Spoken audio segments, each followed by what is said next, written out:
As we continue to get deeper into May, it is now championship season. Indiana State will head out to Wichita State this weekend to compete in the Missouri Valley Conference Outdoor Championships. I love this week. A lot of times we're high stress.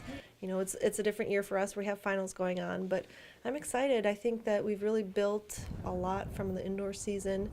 You know, we've had a lot of ups and downs this year, but the team's pulling together, and it was great to have a home meet this past weekend, actually, and I think we had some performances that hopefully will lead us into a good championship. Looking around the Sycamores, there is potential to make some noise this weekend in Wichita, especially with senior David Timlin coming off setting a facility record at the Gibson Track and Field Complex this past weekend, earning him a time for the NCAA East preliminary rounds following the Outdoor Championships. Full disclaimer, the track is 3 years old, so a track record previously from myself, etc., isn't anything I'm going to brag about. But it's season's best by far, and it's good to know that, I mean, not to just keep using the word fast, but that I'm close to the PR shape, dealing with a good amount of wind that does affect those sort of time trials. So it's good to know that in better conditions I'll run even faster.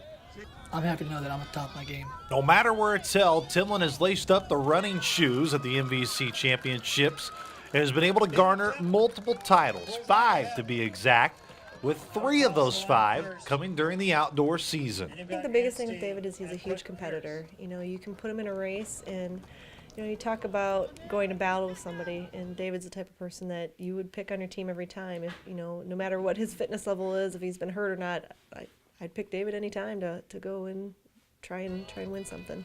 One of the more grueling races can be the steeplechase, which Taylor Austin is the defending champion of in the Missouri Valley Conference.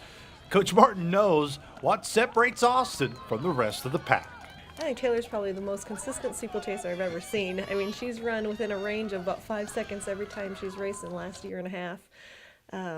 So I'm excited. She's a competitor. I think when you put her in that race, she's got a really gritty attitude, and bringing that to an event where it's tough, it's get after it, that's kind of a painful race, and she likes to put it to people, so hopefully she can do that this weekend. Yeah, there's a great group of people in the steeplechase this year, so I just try to pretend like, you know, anyone can keep up with me, so I just have to, you know, stay composed and run like my own race and not worry about what everyone else is doing. Last season, Marcus Neely came up just short in the outdoor season, the 110-meter hurdles, as in coming up short to his teammate, Adarius Washington, who, let's just say, was an average hurdler. Actually way above average. Now Neely looks to close out his Sycamore career in style with a championship in those 110-meter hurdles.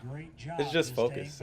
Do everything you've been doing, do all the little things, make sure you do everything right, and again, just focus. Just, you know, it's the simple things. It can be something as simple as a baton exchange that can have 0.2 off of a handoff, and that can make the difference between winning and losing. It's the same thing with the hurdles. You know, you could clip a hurdle, and that can be the difference between winning and losing. Brooke Moore etched her name in the Sycamore record book earlier this year with the best mile time in program history, surpassing one of my bosses, Angie Lansing. The young sophomore has been leaning on the veterans like Timlin, Neely, and Austin as she begins to be on a stage this weekend as she isn't quite used to yet.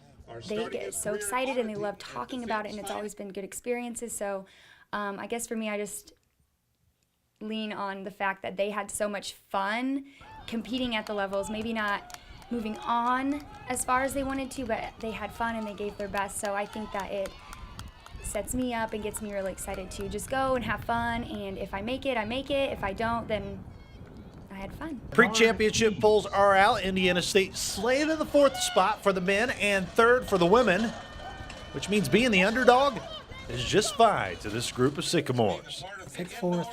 If we do that, we can walk out of there, no issue. But it also gives us the opportunity to, if we push ourselves to the limit, if we give our very best, if we run hard and score more than we're supposed to, we can upset some people. We kind of used the all-in statement this year, and that's what I want to be. I want to all in, give 100% effort, and go after it. You got nothing to lose. The Missouri Valley Conference Outdoor Championships begin Friday, May 12th in Wichita. For GoSycamores.com, I'm Luke Martin.